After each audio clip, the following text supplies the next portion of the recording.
cuma wakil ketua KPK Nurul Gufron, padahal Komnas HAM itu mengundang semua pimpinan beserta sekjen. Tapi Gufron menjelaskan bahwa kenapa hanya dia sendiri yang datang, karena KPK itu bersifat kolektif kolegial. Dari hasil pemeriksaan yang dilakukan oleh Komnas HAM ini, apakah sudah ada hasil yang bisa diungkapkan dalam pemeriksaan tersebut, Ilham? Sejauh ini, apa yang dicari Komnas HAM belum sepenuhnya terpenuhi karena Komnas HAM sendiri masih meminta 4 pimpinan KPK-nya untuk datang karena keterangan yang ingin didapat Komnas HAM itu bersifat individual, bukan hanya dari satu orang pimpinan. Lalu untuk menindaklanjuti pimpinan KPK yang memang belum sepenuhnya hadir dalam pemeriksaan kali ini, apakah Komnas HAM langsung akan melakukan pemanggilan kedua? Apakah sudah ada jadwal lanjutan yang diberikan dari Komnas HAM? Komnas HAM sendiri tidak memberikan jadwal pasti, tapi Komnas HAM berharap akhir bulan Juni kasus polemik soal TWK ini sudah selesai. Untuk itu 4 pimpinan lainnya diharapkan datang dengan sendirinya gitu. Baik, terima kasih banyak Ilham Rian, wartawan tribunnews.com atas laporan Anda. Selamat bertugas kembali. Kita beralih ke informasi selanjutnya, Saudara. Ketua DPP PAN Zulkifli Hasan hadir di Kota Tepian dalam rangka pelantikan pengurus DPW PAN Kaltim periode 2020-2025. Setelah pelantikan pengurus dilanjutkan dengan Rekanwil 1 PAN Kaltim. Mengenakan jaket berwarna biru dan peci hitam, Zulkifli Hasan masuk menuju ballroom Hotel Bumi Senior. Pelantikan pengurus dilakukan di hotel tersebut. Dalam acara itu rencananya juga dikabarkan hadir sekitar 13 perwakilan dari tingkat DPP. Bahkan anak Amin Rais, Ahmad Mumtaz Rais juga diperkirakan hadir dalam acara tersebut. Untuk mengetahui informasi selengkapnya, bergabung bersama saya wartawan Tribun Kaltim ada Hanifan Ma'ruf di sana. Halo Hanifan. Ya, halo, Ila. Hanifan, bisa dijelaskan target apa yang ingin dicapai oleh Ketua DPW PAN Kaltim yang baru setelah dilantik? Ya, siang tadi, tepatnya pukul 11 waktu Indonesia Tengah, telah diadakan pelantikan pengurus DPW Partai Amanat Nasional Provinsi Kalimantan Timur yang dipimpin oleh Sigit Wibowo selaku Ketua DPW PAN Kaltim yang baru.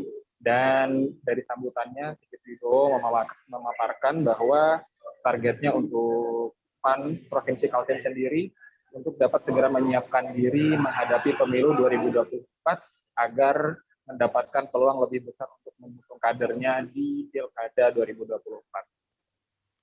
Hanifan, kemudian untuk agenda dari PAN Kaltim dalam waktu dekat pasca adanya pelantikan pengurus ini seperti apa?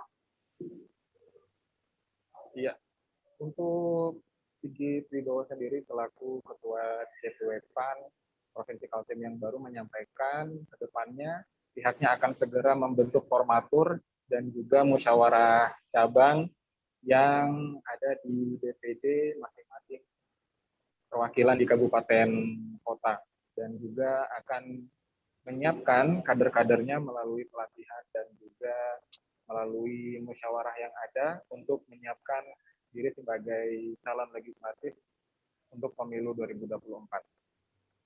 Ini kan dalam acara tersebut Zulkifli Hasan selaku Ketua DPP PAN juga hadir dan juga melantik begitu ya.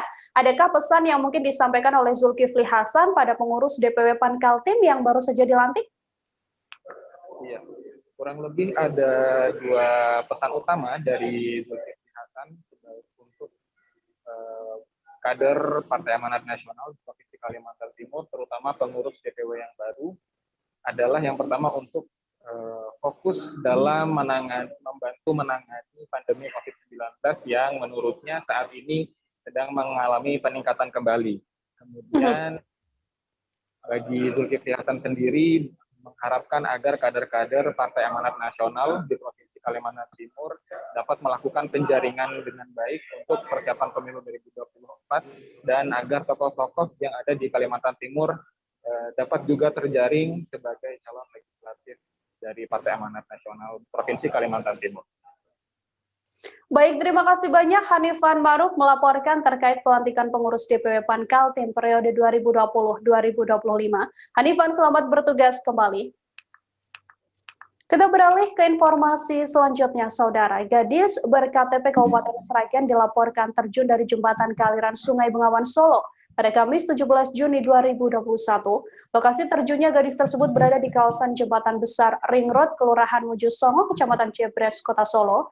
Dari identitas wanita tersebut, sosoknya merupakan warga dusun Gumantar Desa Panggadung, Kecamatan Karangmalang, Kabupaten Sragen. Di lokasi kejadian, warga juga menemukan barang-barang milik yang bersangkutan. Untuk mengetahui bagaimana informasi terkininya, telah tersambung bersama saya wartawan Tribun Solo, ada Fristin di sana. Halo, selamat sore Fristin. Selamat sore, Mila. Fristin, bisa dijelaskan untuk kronologi kejadian hingga terungkap adanya seorang wanita yang nekat melompat, seperti apa? Baik, dari pengakuan dari Kapolsek Pondok Rejo itu S. Widiatmoko, dari hasil olah TKP di lapangan menyatakan bahwa dari saksi adanya korban atau diketahui membawa sepeda motor dari arah barat menuju ke jembatan Mojosongo itu di Ring Road, dan akan tetapi saat berhenti dia langsung lepas helm dan jaket dan tiba-tiba langsung meloncat. Dari situlah kesaksian dari warga dilaporkan ke pihak kepolisian bersama dengan relawan yang ada mencari keberadaan sosok gadis tersebut, sehingga sampai pukul 11.30 tadi telah ditemukannya sosok wanita tersebut dengan keadaan selamat di daerah Gondang Rejo. Untuk identitas dari wanita tersebut apakah sudah diketahui? Untuk sampai sekarang identitas sudah diketahui, akan tetapi dari pihak kepolisian juga melakukan pendampingan secara menyerata terhadap korban, mengingat pada hari ini ataupun tadi korban sempat syok dan masih lemah, tidak bisa dilakukan keterangan secara mendetail apakah benar KTP yang ditemukan di lokasi benar milik dari korban yang terjatuh ataupun yang ditemukan oleh warga setempat. Baik, Fristin, ini kan juga beredar informasi bahwa wanita tersebut, sang wanita melakukan aksi bunuh diri begitu. Apakah memang seperti itu atau terjatuh atau seperti apa informasi dari pihak kepolisian? Untuk sampai sekarang pihak kepolisian masih belum bisa memastikan ataupun motif dari gadis itu tersendiri, mengingat dari kesaksian warga bahwa benar adanya gadis yang loncat dari jembatan, tapi belum diketahui apakah dia terpeleset atau berniat untuk bunuh diri. Untuk saat ini, Fristin, apakah dari keluarga wanita tersebut, keluarga korban sudah menemui yang bersangkutan dan juga mendampingi korban? Setelah adanya kabar dari gadis itu terjatuh ataupun loncat dari jembatan, pihak keluarga sudah dihubungi pihak kepolisian dan langsung datang ke lokasi. Setelah datang di lokasi mendapatkan kabar adanya penemuan seorang gadis itu sendiri, barulah pihak keluarga menuju lokasi penemuan. Namun saat di lokasi penemuan, korban sudah dibawa ke puskesmas terdekat, tepatnya di Gondang Rejo. Saat dilakukannya pemeriksaan, pihak kedokteran dan juga dari arahan kepolisian dan saran dari keluarga dirujuk ke Kota Solo, tepatnya di Rumah Sakit Dr. Wan di Kandang Sapi Solo. Dan untuk keadaannya dari pihak keluarga ataupun kepolisian menyatakan bahwa keadaan saat ini sudah membaik, akan tetapi belum bisa dilakukan keterangan ataupun meminta keterangan terhadap motif ataupun tujuan korban jatuh atau loncat dari jembatan itu sendiri. Baik, terima kasih banyak Fristin atas laporan Anda. Selamat bertugas kembali. Kami jeda sejenak, saudara. Setelah ini masih akan ada beragam informasi yang kami hadirkan untuk Anda. Tetap di live update. Oke, apa kabar Bang Ariski di sini untuk strateginya? Kalau saya sendiri di Gimik 37 ini yang semalam baru mulai, saya udah pasti. Sebenarnya aku nggak ngerasa itu penangkapan atau penggerbegan atau apapun itu. Karena gini loh, posisinya aku kriteria. Jadi kita mengenal disebut dengan stroke yang tidak berdarah dengan stroke yang berdarah. Stroke yang tidak berdarah itu biasanya ditandai dengan adanya penyumbatan. Kalau itu terjadi di sini mungkin pikirnya tidak ke situ kali ya. Tapi kalau di Korea atau di Kamboja itu ada beberapa paper yang saya itu mas, ya dulunya tukang koran. Oh gitu ya. Tukang koran. Ya, saya baca itu Pak. Tuh kan pernah baca kan? Ya. Jadi kalau saya jadi tanggam itu udah bersyukur banget. Si anak ini dijadikan sebagai tersangka begitu. Ya, kalau ini kita bicara yang di luar kasus Situbondo ya. Dikenal dengan nama hujan shower, di mana terdapat batas jelas antara daerah hujan dan tidak hujan yang biasanya terjadi pada fase awal mature stage atau tahap berbahaya dewasa. itu Kang. Jadi mulai artinya terjadinya perlembekan. Nah itu untuk penetrasi akan sulit. Gitu ya. Dok, saya ini Menurut saya memang tidak mudah, bukan urusan tanah diambil. Kalau misalnya Amerika Serikat sekarang, Rasulullah mengatakan dalam sebuah hadis bahwa berpuasa di 6 hari Syawal itu. Oke, apa kabar Bang Ariski di sini untuk strateginya? Kalau saya sendiri di Jumik 37 ini yang semalam baru mulai, Apa yang saya dirasakan udah Kapten Hitam? Sebenarnya aku nggak ngerasa itu penangkapan atau penggerebegan atau apapun itu. Karena gini loh, posisinya aku Kriteria. lagi main. Jadi kita mengenal disebut dengan stroke yang tidak berdarah dengan stroke yang berdarah. Stroke yang tidak berdarah itu biasanya ditandai dengan adanya penyumbatan. kalau itu terjadi di sini mungkin pikirnya tidak ke situ kali ya. Tapi kalau di Korea atau di Kamboja itu ada beberapa paper yang Saya itu mas, Ya. dulunya tukang koran. Oh gitu ya. Tukang koran. Ya, saya baca itu Pak. Tuh kan pernah baca kan? Ya. Jadi kalau saya jadi tanggam itu udah bersyukur banget. Si anak ini dijadikan sebagai tersangka begitu. Ya, kalau ini kita bicara yang di luar kasus Situbondo ya. Dikenal dengan nama hujan shower, di mana terdapat batas jelas antara daerah hujan dan tidak hujan yang biasanya terjadi pada fase awal mature stage atau tahap Berbahaya dewasa. itu Kang. Jadi mulai artinya terjadinya perlembekan. Nah itu untuk penetrasi akan sulit. Gitu ya. Dok, saya ini menurut saya memang tidak mudah, bukan urusan tanah diambil. Kalau misalnya Amerika Serikat sekarang, Rasulullah mengatakan dalam sebuah hadis bahwa berpuasa di 6 hari Syawal itu. Oke, apa kabar Bang Ariski di sini untuk strateginya? Kalau saya sendiri di Jumik 37 ini yang semalam baru mulai, Apa yang saya dirasakan udah Kapten Hitam? Sebenarnya aku nggak ngerasa itu penangkapan atau penggerebegan atau apapun itu. Karena gini loh, posisinya aku lagi Kriteria. main. Jadi kita mengenal disebut dengan stroke yang tidak berdarah dengan stroke yang berdarah. Stroke yang tidak berdarah itu biasanya ditandai dengan adanya penyumbatan. kalau itu terjadi di sini mungkin pikirnya tidak ke situ kali ya. Tapi kalau di Korea atau di Kamboja itu ada beberapa paper yang Saya itu mas, Ya. dulunya tukang koran. Oh gitu ya. Tukang koran. Ya, saya baca itu Pak. Tuh kan pernah baca kan? Ya. Jadi kalau saya jadi tanggam itu udah bersyukur banget. Si anak ini dijadikan sebagai tersangka begitu. Ya, kalau ini kita bicara yang di luar kasus Situbondo ya. Dikenal dengan nama hujan shower, di mana terdapat batas jelas antara daerah hujan dan tidak hujan yang biasanya terjadi pada fase awal mature stage atau tahap Berbahaya dewasa. itu Kang.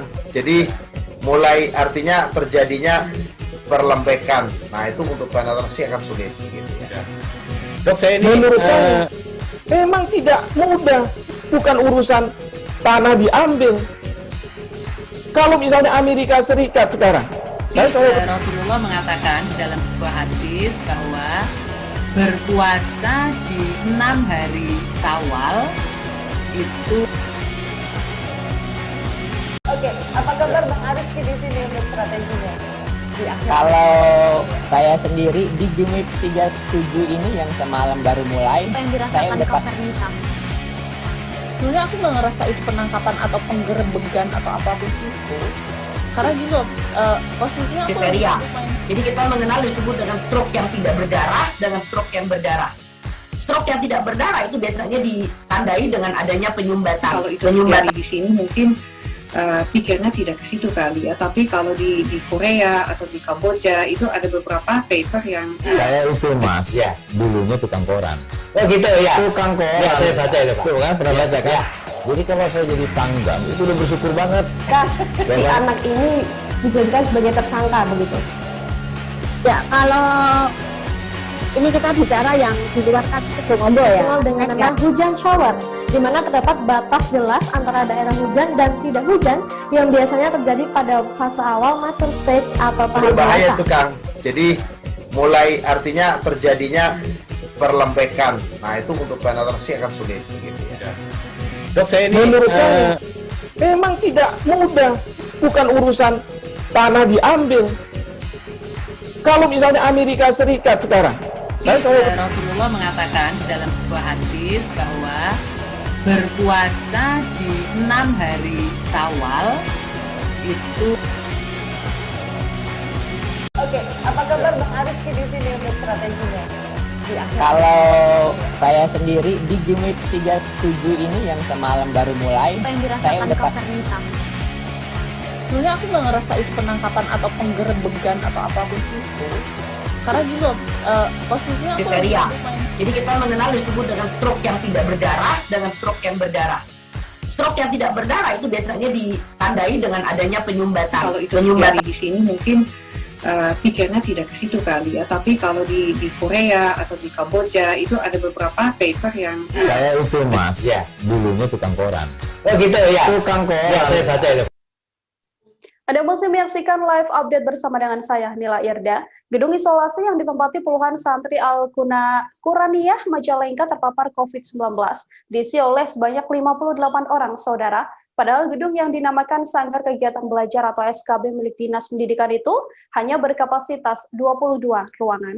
Kepala Bidang Rehabilitasi Rekonstruksi BPB di Kabupaten Majalengka mengatakan, hal ini dilakukan karena hasil tracing masih ditemukan adanya santri yang terpapar virus corona. Saat ini jumlahnya bertambah 11 orang dari sebelumnya, sebanyak 47 santri. Untuk dapat menampung semua santri yang terpapar tersebut, pihaknya memberlakukan satu ruangan diisi 2 hingga 3 orang. Untuk mengetahui bagaimana informasi terkininya, telah tersambung bersama saya wartawan Tribun Cirebon, ada Eki Yulianto di sana. Halo, selamat sore Eki. Selamat sore Mbak Nila. Eki, bisa dijelaskan kenapa akhirnya Satgas COVID-19 Kabupaten tetap memaksa menampung seluruh santri yang terpapar COVID-19 di satu tempat dengan jumlah ruangan yang terbatas ini? Ya, baik. Menurut informasi yang saya terima, kenapa Satgas COVID Kabupaten masih melakukan keterpaksaan untuk menampung seluruh santri yang berjumlah 58 orang di gedung SKB. Hal itu dilakukan karena belum adanya tempat alternatif bagi pasien yang lain jika nanti kembali adanya temuan kasus COVID. Namun tadi informasi yang saya dapatkan, Bupati Majalengka karena Sobai mengatakan bahwa pihaknya atau Satgas COVID Kabupaten sudah melakukan peninjauan di salah satu tempat, yakni di gedung GGM. Gedung GGM sendiri nantinya berkapasitas lebih dari yang saat ini yang berjumlah 22 ruangan. Nah, secara teknis, meskipun demikian, Satgas atau petugas sendiri tidak semena-mena untuk menampung seluruh pasien. Jadi teknisnya bagi pasien yang tidak bergejala akan ditempatkan satu ruangan, namun tidak ditempatkan bagi yang bergejala atau yang lainnya. Demikian, Mbak. Untuk Satgas COVID-19 sendiri, apakah sudah memiliki alternatif lokasi isolasi jika nantinya masih ada lonjakan kasus COVID-19 di sana?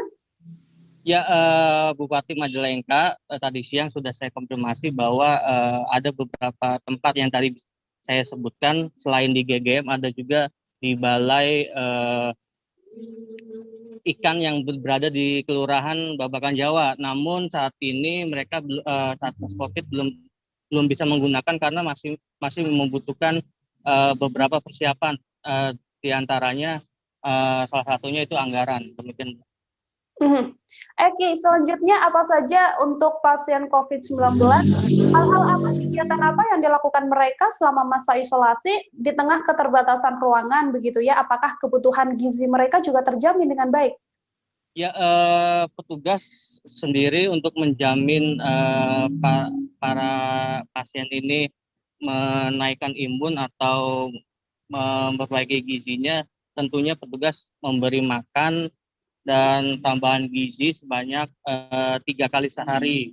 Nah, selain itu petugas juga melakukan beberapa bimbingan untuk menaikkan imun seperti olahraga, beristirahat yang cukup, dan selalu memberi imbauan-imbauan agar tidak selalu berkeliuran atau secara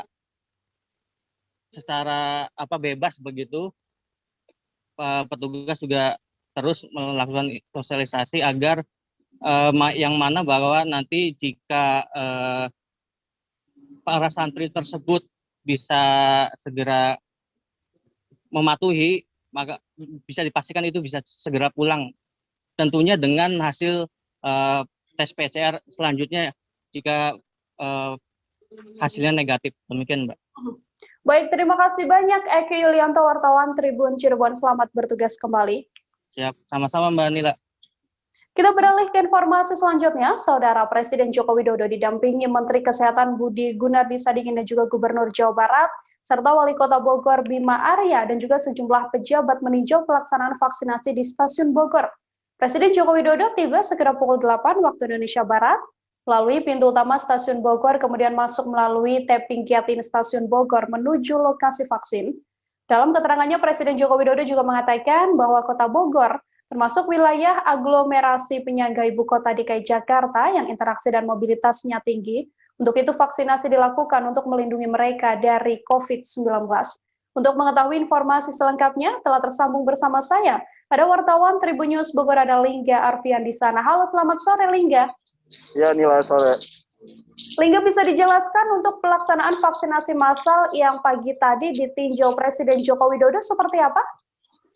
Ya, Nila, pagi tadi Presiden Joko Widodo didampingi oleh Menteri Kesehatan Budi, kemudian Gubernur Jawa Barat Ridwan Kamil dan Wali Kota Bogor melakukan peninjauan vaksinasi massal. Vaksinasi massal di Stasiun Bogor ini merupakan hari pertama. Sebelumnya, para peserta ini mengikuti pendaftaran terlebih dahulu yang sudah dibuka oleh pihak PT KAI dan Dinas Kesehatan Kota Bogor. Selanjutnya mereka diberi undangan dan pagi tadi mereka melaksanakan vaksinasi penyuntikan dosis pertama di Stasiun Bogor. Pelaksanaannya terpantau cukup lancar. Tadi diawali dengan masyarakat melakukan pendaftaran terlebih dahulu, kemudian masuk di meja screening, kemudian langsung melakukan penyuntikan vaksinasi. Tadi juga Presiden Joko Widodo sempat berbincang dengan beberapa peserta vaksin dan petugas kesehatan yang melakukan vaksin. Seperti itu, Mila. Lingga, kemudian untuk jumlah dosis vaksin, dari mana lokasi vaksin yang digunakan dalam vaksinasi massal kali ini? Ya, Nila, jumlah dosis vaksin massal yang diberikan hari ini sekitar 1.500 dosis vaksin. Artinya ada sekitar 350 orang yang akan divaksin karena mereka akan melaksanakan 2 kali penyuntikan seperti itu. Vaksin tersebut merupakan alokasi vaksin dari Kementerian Kesehatan yang disalurkan melalui Dinas Kesehatan Kota Bogor, kemudian diberikan kepada para penumpang kereta rel listrik jurusan Jakarta Bogor dan sebagainya. Seperti itu. Dari peninjauan yang kemudian telah dilakukan oleh Presiden Joko Widodo didampingi oleh sejumlah petinggi juga begitu ya, apa arahan yang diberikan oleh Presiden Joko Widodo dan apa tanggapan dari Wali Kota Bogor sendiri terkait hal-hal dan juga arahan yang diberikan oleh Presiden Jokowi? Ya, inilah Presiden Joko Widodo mengharapkan adanya percepatan vaksinasi massal yang dilaksanakan di setiap daerah di Indonesia, terutama lokasi-lokasi daerah yang berada di kawasan aglomerasi yang merupakan menjadi satu klaster seperti Jakarta, Bogor, Bekasi, Depok, Tangerang, dan Kabupaten Bogor, seperti itu. Tadi juga Wali Kota Bogor menanggapi bahwa pihaknya siap bersedia karena saat ini Kota Bogor sudah melakukan vaksinasi massal setiap hari di beberapa tempat. Hal itu juga yang nantinya akan ditargetkan secepat mungkin sehingga pada bulan Agustus nanti pelaksanaan vaksinasi massal sudah optimal gitu, sudah berjalan maksimal seperti itu. Target lanjutan seperti apa terkait vaksinasi yang akan dilakukan di Kota Bogor, Lingga? Ya tadi Wali Kota Bogor berharap adanya alokasi vaksin yang lebih gitu untuk Kota Bogor karena dari target yang sudah ditentukan pihaknya juga masih kekurangan vaksin, artinya pemerintah Kota Bogor terus melakukan koordinasi dengan Kementerian Kesehatan agar mendapat alokasi vaksin lebih banyak sehingga banyak warga Kota Bogor dan mereka yang beraktivitas di luar kota juga yang merupakan warga Bogor bisa divaksin agar bisa terlindung dari penyebaran COVID-19 seperti itu nih. Tadi saudara, Lingga juga telah melakukan wawancara dengan Wali Kota Bogor. Berikut liputannya untuk Anda. Teman-teman. Mbak, mungkin bisa dijelaskan Pak tadi pelaksanaan vaksinasi yang di dalam tadi. Jadi hari ini Presiden meninjau pemberian vaksin kepada pengguna kereta api, ada juga petugas yang terkait dengan layanan kereta api, ada komunitas ya, jumlahnya total 1.500 yang akan dilakukan dalam waktu 2 hari. Ini adalah orang-orang yang sehari-hari menggunakan layanan kereta api. Presiden menekankan tadi kepada Pak Menteri Kesehatan agar diprioritaskan 2 hal ya. Yang pertama adalah pengguna layanan transportasi, baik kereta, bis dan lain-lain ya, karena inilah yang sangat rawan, sangat riskan untuk terpapar ya pengguna transportasi lintas wilayah. Yang kedua, Presiden juga meminta Pak Menteri untuk secara khusus memperhatikan wilayah penyangga Ibu Kota Jakarta ya, karena Jakarta sekarang sedang tinggi dan terintegrasi dengan wilayah sekitarnya termasuk Bogor. Nah, Presiden menanyakan kepada saya tadi angka capaian vaksin di Kota Bogor.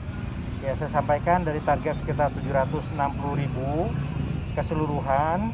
Nah, saat ini sudah sekitar 126.000 yang diberikan vaksin sampai kedua, atau kira-kira 17% dari target. Ini di atas rata-rata nasional yang 11%.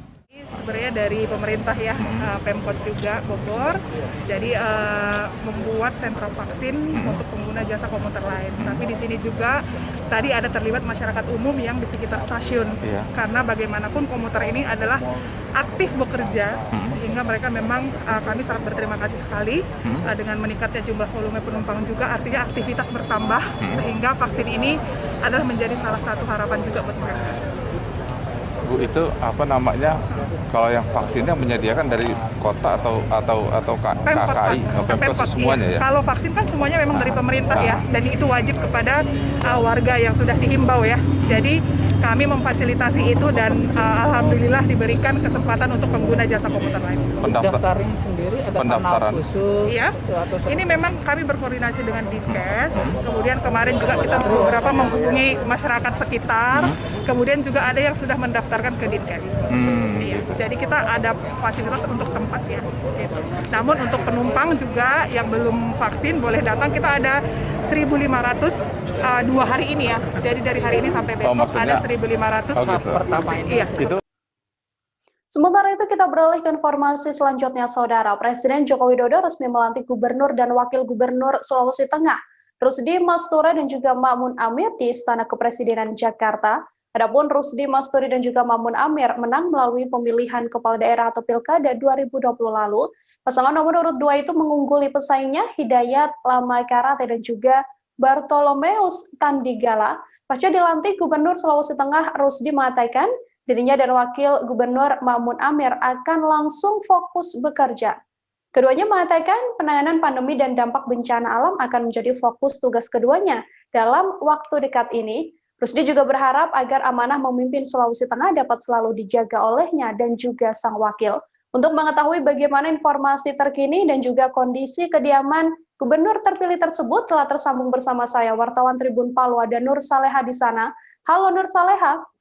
Ya, halo Nila. Nur Saleha, bisa dijelaskan untuk kondisi terkini dari kediaman Gubernur terpilih Sulteng pasca pelantikan ini seperti apa? Ya, kondisi saat ini di kediaman Gubernur Sulteng sedang diadakannya latihan untuk penyambutan gubernur yang akan dikabarkan akan tiba besok pagi sekitar pukul 8 waktu Indonesia Tengah. Nah, di kediaman ini juga sudah ada berdiri tenda-tenda yang akan ditempati oleh tamu-tamu undangan, dan juga sudah ada 20 karangan bunga yang masih ada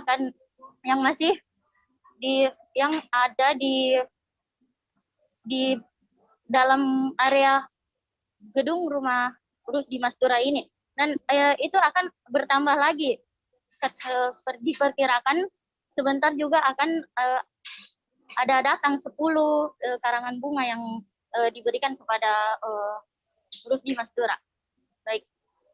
Saleha, untuk kesiapan apa saja yang berdasarkan pantauan Anda di lapangan yang memang sudah ada di kediaman gubernur terpilih ini? Ya, sekarang ini pantauan sekarang ini sedang dilakukan. Nah, persiapan menyambut adat Kaili, yaitu adat Kaili, yaitu halo? Iya. Ya. Iya. Kesiapannya menyambut kedatangan gubernur akan memakai adat Kaili yang pada ruang tengah dari kantor dari gedung rumah gubernur itu ada povia adat. Yang ya povia adat, tempat duduk itu disebut Gadera Ponturo, yang artinya tempat duduk untuk raja atau pemimpin Sulawesi Tengah, atau tidak orang spesial yang ada di Sulawesi Tengah. Dan itu nanti akan diduduki oleh gubernur Sulawesi Tengah dan wakil gubernurnya, serta istri dari gubernur Sulawesi Tengah. Ya. Saleha, kemudian untuk keamanan sendiri di kediaman gubernur saat ini seperti apa, dan juga mungkin bisa dijelaskan terkait kedatangan yang bersangkutan nanti gubernur terpilih Sulteng ini untuk untuk protokol kesehatan yang diberlakukan pada saat acara seperti apa nantinya? Ya, protokol kesehatannya itu di sini sudah ditempati banyak di titik-titik tertentu tempat cucian tangan dan hand sanitizer. Nah, di situ juga ada Satpol PP dan petugas damkar untuk mengantisipasi keamanan yang akan terjadi nanti. Dan sekarang ini telah juga dilangsungkan penyemprotan desinfektan oleh Satuan Brimob dari Polda Sulawesi Tengah. Baik, terima kasih banyak Nur Saleha atas laporan Anda melaporkan langsung dari kediaman gubernur terpilih Sulteng pasca pelantikan. Kita jeda sejenak, saudara, setelah ini masih akan ada beragam informasi lain, tetap di live update. Oke, apa kabar Bang Ariski di sini untuk strateginya? Kalau saya sendiri di Gimik 37 ini yang semalam baru mulai, saya udah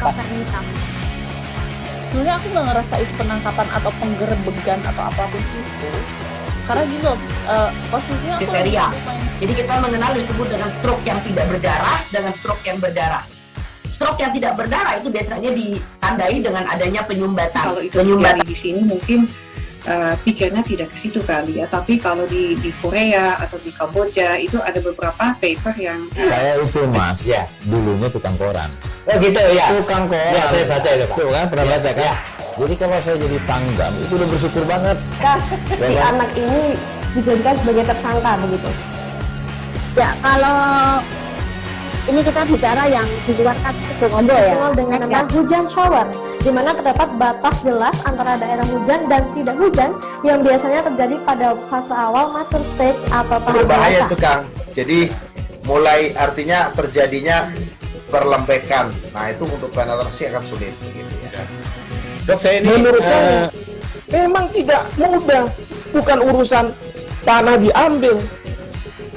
Kalau misalnya Amerika Serikat sekarang, Rasulullah mengatakan dalam sebuah hadis bahwa berpuasa di 6 hari Syawal itu. Oke, apa kabar Bang Ariski di sini untuk strateginya? Kalau saya sendiri di Gimik 37 ini yang semalam baru mulai, saya udah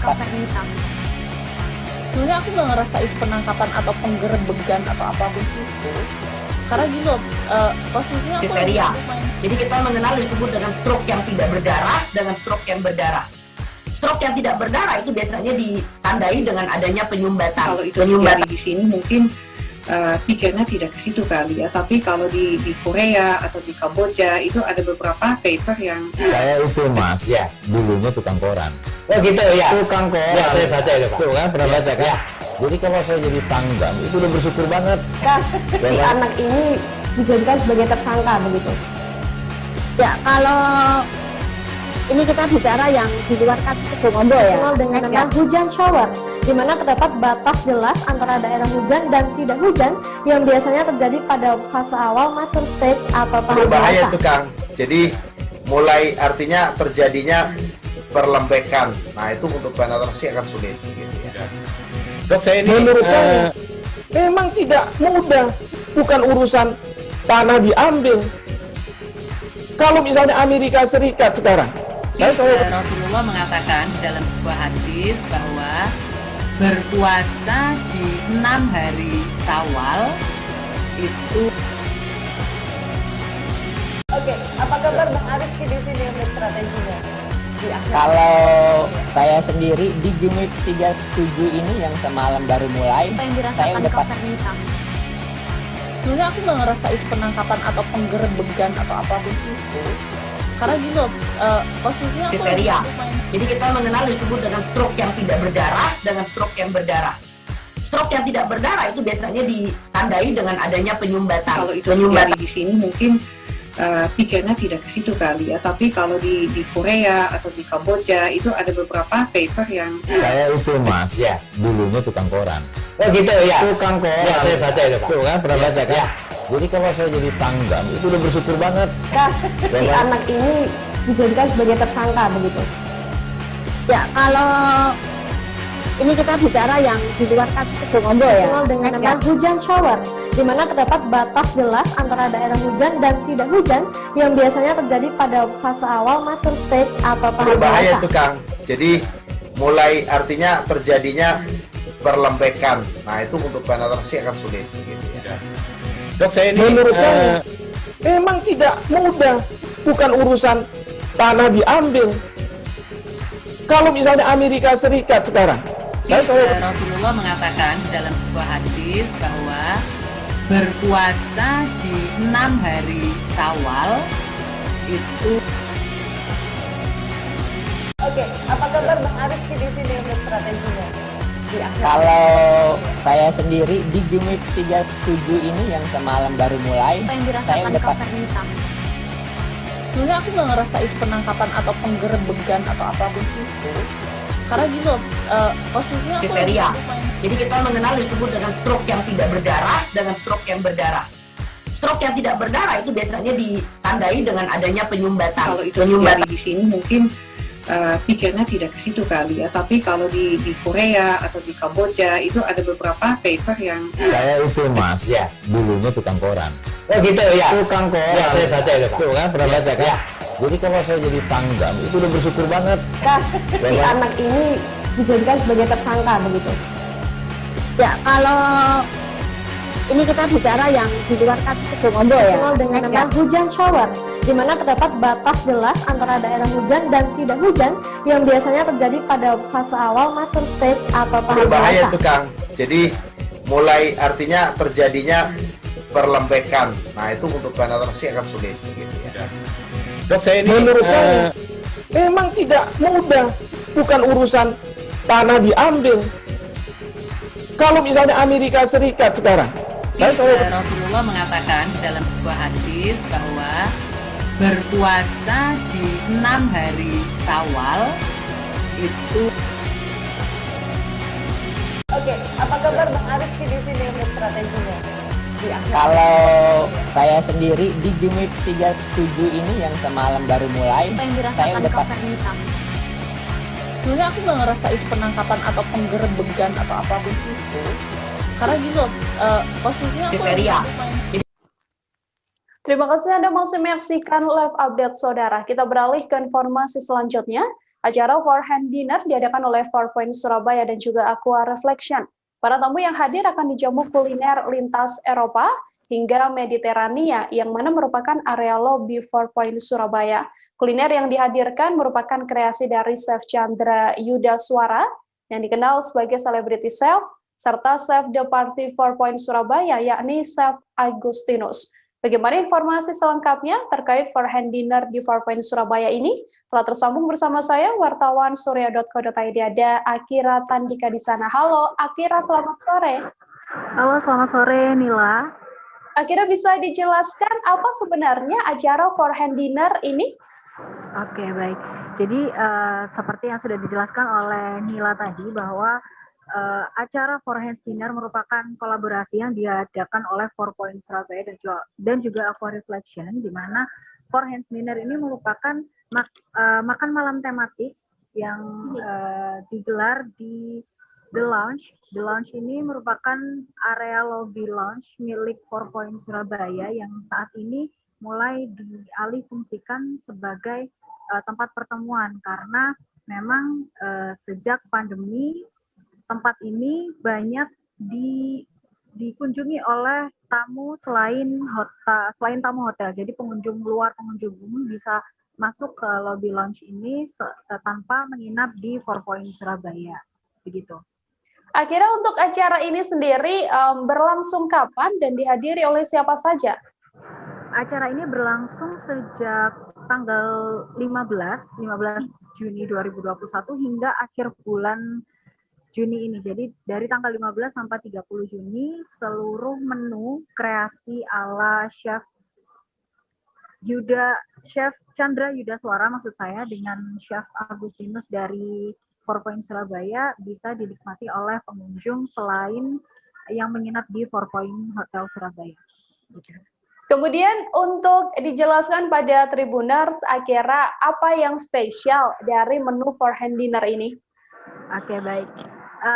Terima kasih Nila. Kalau boleh saya bercerita sedikit mengenai apa sih yang spesial dari For Hands Dinner di 4 Point Surabaya ini adalah itu tadi merupakan kuliner hasil kreasi dari Chef Chandra dan juga Chef Agustinus. Jadi ini memang bentuknya adalah set table, jadi mulai dari appetizer hingga dessert semuanya disajikan satu persatu yang merupakan hasil kreasi dari Chef Chandra dan juga Chef Agus. Nah, surprisingly rasanya ini sangat bisa diterima. Jadi kalau misal teman-teman pernah mencoba mencicipi kuliner yang bentuknya set table seperti itu, memang ada beberapa rasa yang tidak bisa kita terima karena tidak sesuai, karena juga kita nggak pernah ngerasain kuliner itu. Tapi untuk kuliner yang kemarin disajikan oleh Chef Chandra dan juga Chef Agustinus di 4 Hands Dinner itu sangat bisa diterima.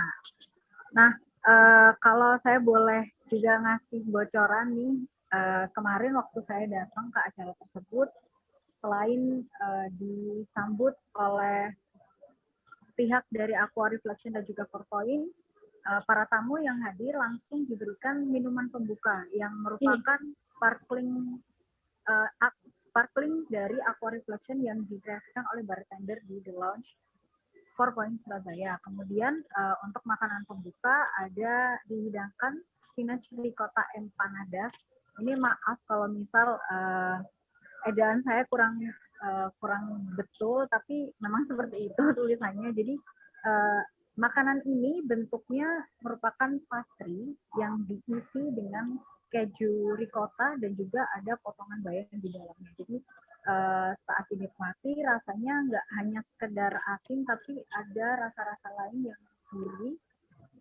Kemudian ditambah dengan saus salsa yang manis dan asam, serta ada pasta kacang polong. Itu untuk appetizer. Kemudian ada main course dari 1 sampai 4. Jadi main course yang pertama itu merupakan kreasi dari Chef Agus yang bernama ensalada al salmone. Jadi memang basicnya dia adalah salmon bakar yang kemudian disajikan bersama salad.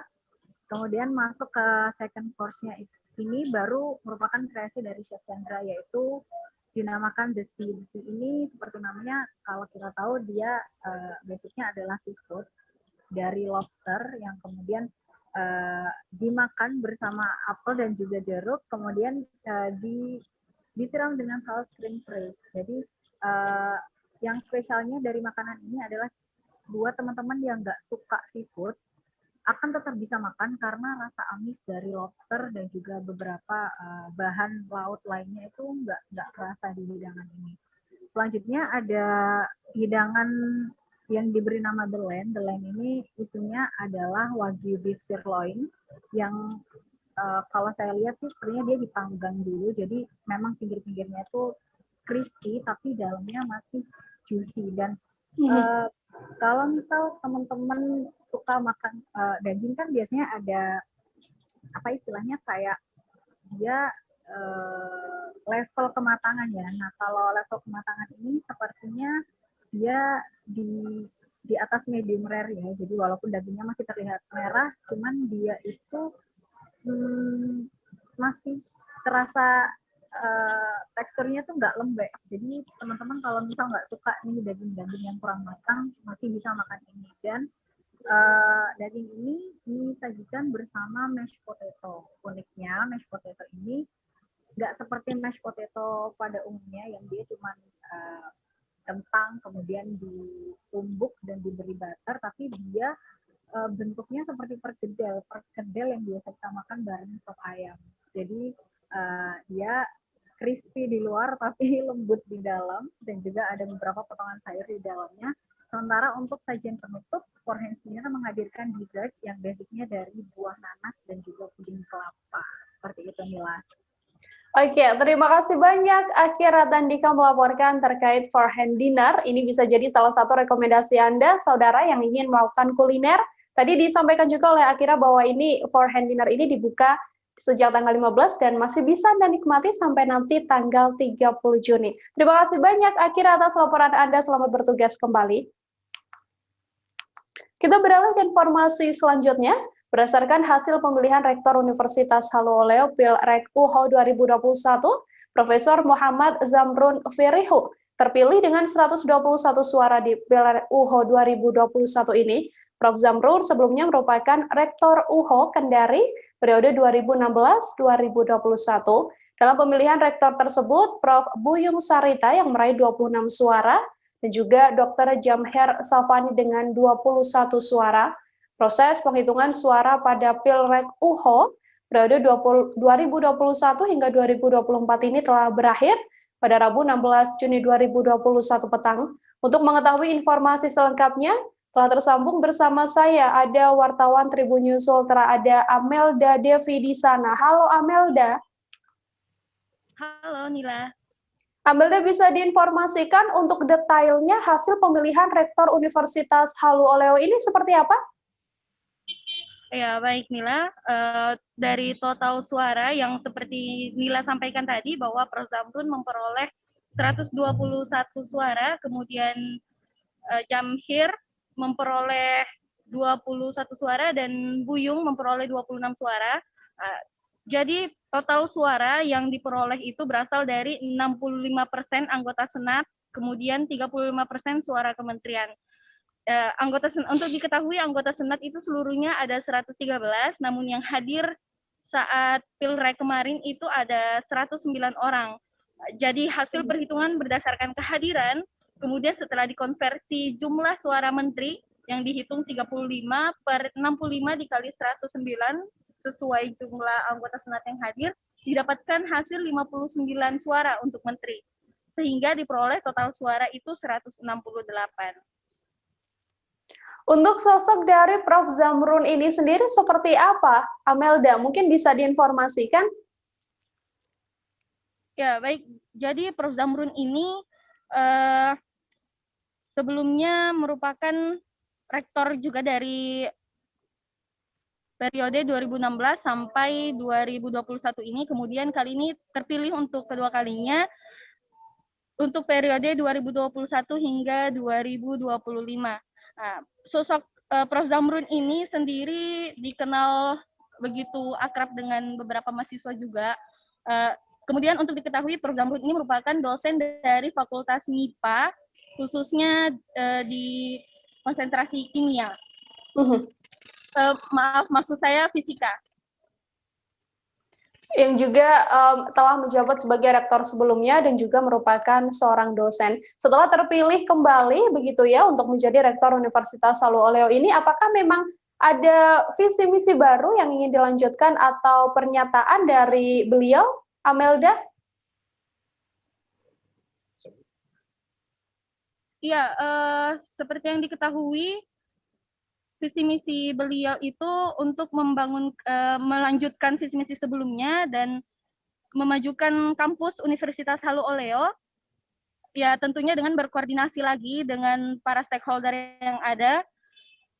Dan juga sempat disampaikan harapan dari Ketua Senat juga sendiri bahwa diharapkan ini Prof. Zamrun bisa mengemban tugasnya dengan baik.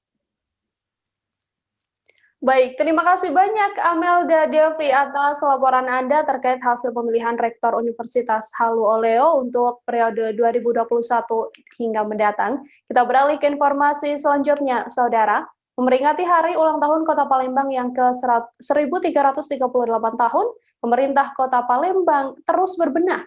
Sejak 5 tahun terakhir, Kota Palembang memang sudah banyak melakukan pembangunan yang saat ini telah dirasakan oleh warga Kota Palembang. Salah satunya adalah dengan restorasi Sungai Sekanak Lambidaro yang saat ini menjadi mega proyek Kota Palembang yang tengah dimulai pengerjaannya.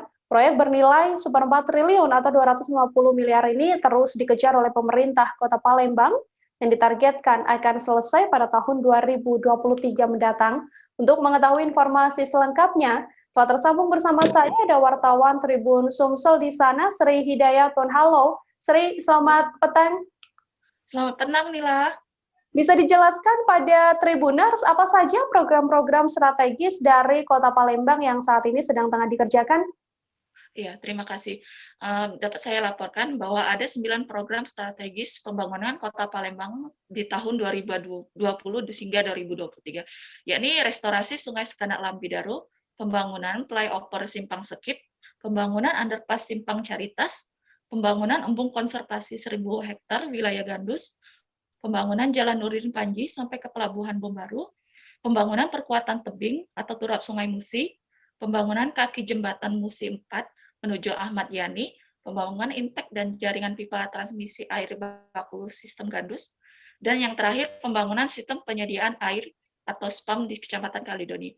Nah, dari 9 program strategis ini memang salah satu mega proyek yang ada yang menjadi andalan pemerintah Kota Palembang adalah pembangunan restorasi Sungai Sekanak Lambidaro, karena pemerintah Kota Palembang menggelontorkan biaya sebesar 250 miliar untuk pembangunan proyek ini.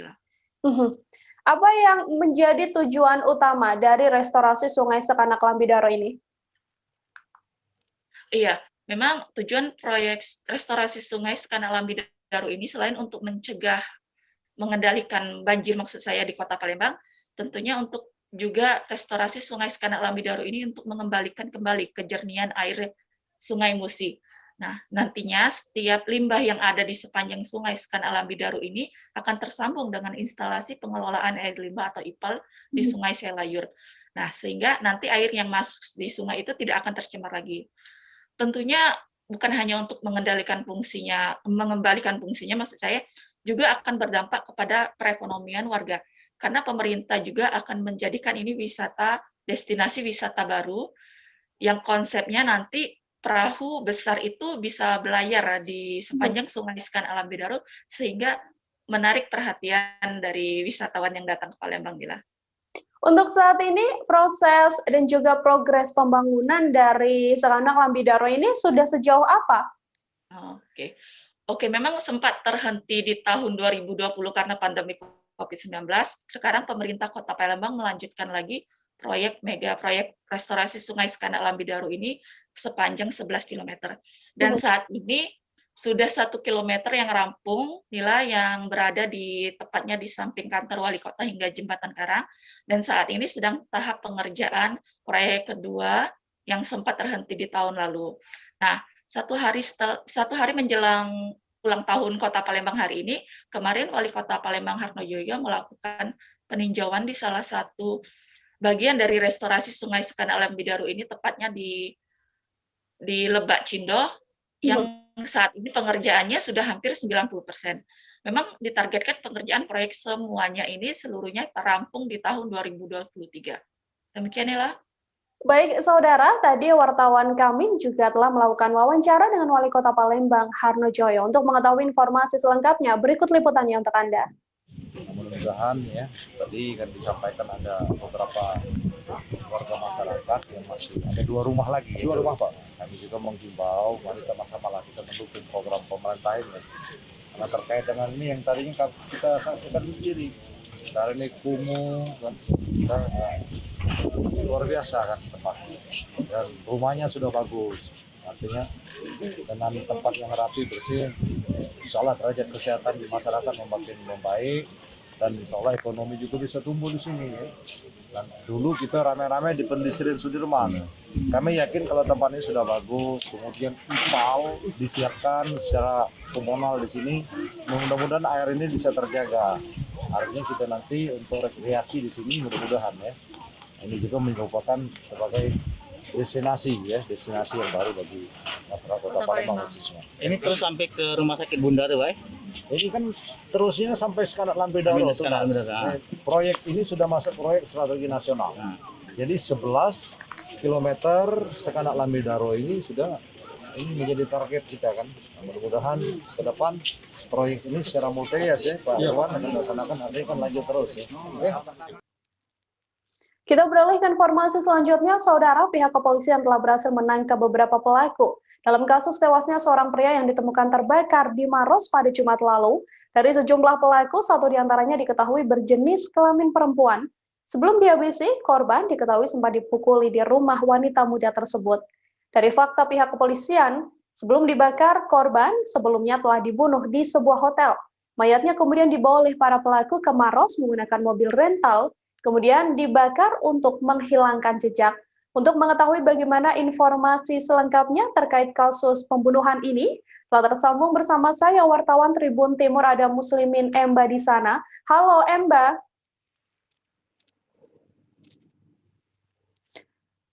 Emba, bisa dijelaskan untuk kronologi pembunuhan, apakah ada perkembangan setelah para pelaku ini telah ditangkap oleh pihak kepolisian? Emba, kami masih belum berhasil mendengarkan suara Anda. Ya Nila, baik Nila. Ya. Oke, Emba bisa dijelaskan ini kan beberapa pelaku pembunuhan dari pria yang mayatnya ditemukan terbakar sudah berhasil ditangkap oleh pihak kepolisian. Bisa dijelaskan untuk kronologi pembunuhan ini seperti apa setelah para pelaku telah berhasil ditangkap? Ya.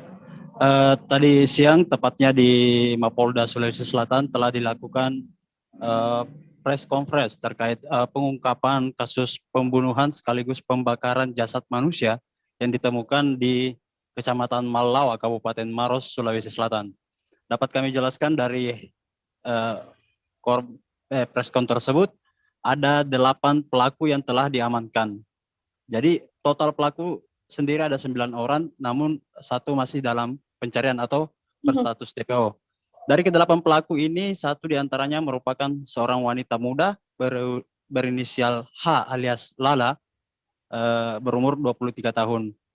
Untuk peran dari ke-8 pelaku ini, mereka sendiri itu disangkakan dengan pasal pembunuhan berencana, di mana dari kronologi awal kejadian atau pembunuhan itu, awalnya si korban ini dijemput di rumahnya oleh 2 teman pria, yaitu MA dan temannya, menggunakan motor ke salah satu hotel.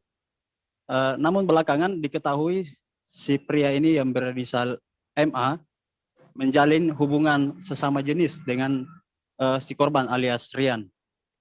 Dari hubungan itu, si pelaku MA mendapati chat WhatsApp dari Rian. Rian ini juga melakukan chat dengan pria lain yang membuat si MA cemburu. Dari dasar kecemburuan itu, MA pun emosi lalu merencanakan ataupun melakukan tindak penganiayaan terhadap korban Rian di hotel tempat mereka berencana bertemu. Dari situ si pelaku MA ini kemudian menganiaya korban, terus sampai ke rumah si perempuan, si Lala. Di rumah si Lala ini, Rian kembali dianiaya karena kedapatan mencoba kabur dari rumah tersebut. Dari penganiayaan itu, akibatnya si Rian meninggal dunia, lalu jasadnya dibawa ke Kabupaten Maros. Setibanya di sana, kemudian dibakar. Demikian, Nila. Baik, Mbak, artinya apakah sejauh ini pihak kepolisian telah berhasil mengungkap motif dari para pelaku? Jadi untuk motif dari pembunuhan serta pembakaran jasad manusia ini dapat dijelaskan bahwasanya motifnya awalnya itu adalah cemburu atau motif asmara antara pelaku pria MA dengan si korban Rian. Jadi polisi mengungkap bahwasanya ini berawal dari kecemburuan karena hubungan sesama jenis yang telah terjalin sebelumnya. Untuk pelaku wanita sendiri, Mbak, yang sempat Anda katakan bahwa tadi korban sempat dibawa oleh dua pelaku lain ke kediaman sang wanita, begitu ya? Apa kaitannya korban, pelaku, dan juga si wanita ini? Apakah sudah ada keterangan dari pihak kepolisian? Ya, untuk si wanita, si Lala ini untuk perannya sendiri dalam kasus pembunuhan ini disinyalir sebagai orang yang memfasilitasi terjadinya peristiwa penganiayaan yang mengakibatkan nyawa seseorang meninggal dunia. Jadi di lokasi atau di rumah si Lala ini itu juga berlangsung penganiayaan di sana sampai si Rian ini meninggal dunia. Kemudian si Lala ini juga memfasilitasi para pelaku MA dan kawan-kawannya untuk merental mobil membawa jasad si Rian ke Kabupaten Maros. Inilah. Mbak, kemudian ini kan ada 8 tersangka dan ada 1 tersangka lagi yang belum berhasil ditangkap oleh pihak kepolisian. Apa pidana yang nantinya akan menjerat ke-9 pelaku ini? Untuk pasal yang disangkakan dari aparat kepolisian sendiri dalam kasus ini, utamanya Polda Sulsel, itu para pelaku disangkakan pasal pembunuhan berencana dengan ancaman hukuman seumur hidup penjara atau maksimal 20 tahun penjara. Dan untuk lebih jelasnya, saya sudah melakukan wawancara dengan Kapolda Sulsel sendiri terkait rentetan kronologi dari sampai awal si korban dijemput di rumah hingga dieksekusi di rumah si Lala dan dibakar di Kabupaten Maros. Inilah. Seperti kita ketahui, ini berawal pada saat hari Selasa. Awal pertama kami sampaikan dulu, ini merupakan kasus yang terkait juga dengan jaringan prostitusi yang kita sedang dalami. Ini akibat dari permasalahan yang awal kita temukan adanya mayat yang terbakar di Maros. Dari hasil pengungkapan ternyata kita di situ mengungkap adanya jaringan prostitusi yang selama ini sudah berlangsung, dan ini kita sedang dalami untuk kasus prostitusi itu sendiri. Jadi awal pertama pada hari Selasa tanggal 8 Juni 2021 sekitar pukul 05.00 ini bertempat di hotel wisata Jalan Kajibau, Kota Makassar. Kemudian TKP kedua, jadi ini ada 3 TKP. TKP kedua ini di rumah salah satu tersangka H alias L yang terjadi kekerasan fisik yang mengakibatkan korban meninggal. Ini di tempat di Jalan Sungai Limboto, Lorong Bangka. Dan TKP ketiga hari Jumat tanggal 11 Juni 2021 sekitar 04.30 dengan ditemukannya mayat di Kampung Tompo, Ladang, Desa Padailur, Kecamatan Malawa, Kabupaten Maros. Adapun identitas korban berinisial R Jadi suami laki-laki umur 20 tahun